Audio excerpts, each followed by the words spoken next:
ఓం శ్రీ గురుభ్యో నమ. శ్రీచక్ర నవావరణ గుప్త గాయత్రి.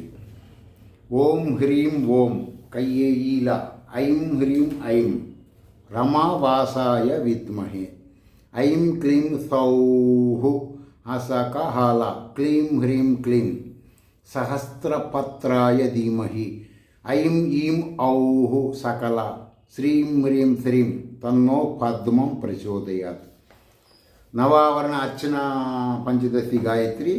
దీనివలన మీరు మీ యొక్క ఇష్ట కామ్యము అంటే మీ మనసులో మీరు దేనికి చేస్తున్నారో అది చెప్పుకొని 40 రోజుల పాటు ఈ మంత్రం రోజు 108 సార్లు చేస్తే బాగుంటుంది. సరే, ఈ పంచదశి మంత్రాన్ని దేవతలు చేశారు. పూర్వకాలంలో దేవతలు భూమి మీదకి రావటం, మానవులు పోవటం, ఇవన్నీ కొన్ని ఇతిహాసాల్లో ప్రామాణికంగా ఉంటాయి. విక్రమార్కుడు బట్టి ఇలా చెప్పుకుంటూ పోతే అనేక వాటిల్లో. అప్పుడు ఈ దక్షిణాము నిన్న మీకు మనువు చేసిన పంచదశి చెప్పాను. వేదాలు చదువుకోవటం వేరు, పరమాత్మ జ్ఞానం తెలుసుకోవటం వేరు. పరమాత్మ జ్ఞానం ఎలా వస్తుందంటే పంచదశి మంత్రం వల్లనే వస్తుంది.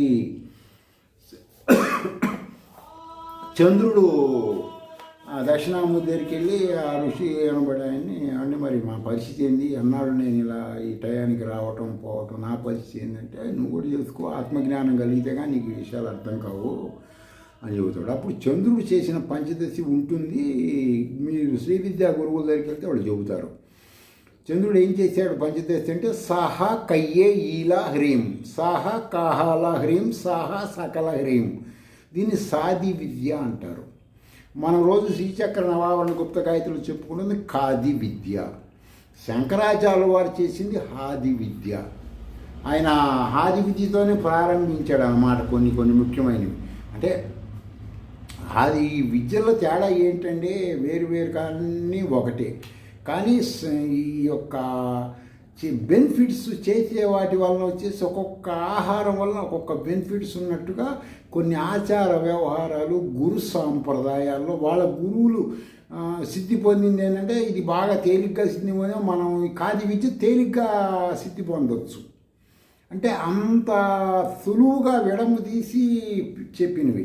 ఆ మిగతా విద్యలు, ఈ చంద్ర విద్యలు ఇవన్నీ ఏంటంటే మనం ఒడ్లు దంచుకొని బియ్యం తీసుకొని ఉడకబెట్టుకోవాలి. ఇవి రెడీమేడ్ బియ్యం లాంటిది అనమాట కాది విద్య. మీకు అర్థం అవ్వాలి, అలంకారం కోసం చెప్తున్నాను. ఇవన్నీ మీరు ప్రామాణికంగా శాస్త్రాల్లో ఉండదు. కాబట్టి చంద్రుడు ఉపాసించిన విద్యను కూడా చేసుకోవచ్చు, అది కూడా చెప్తున్నా.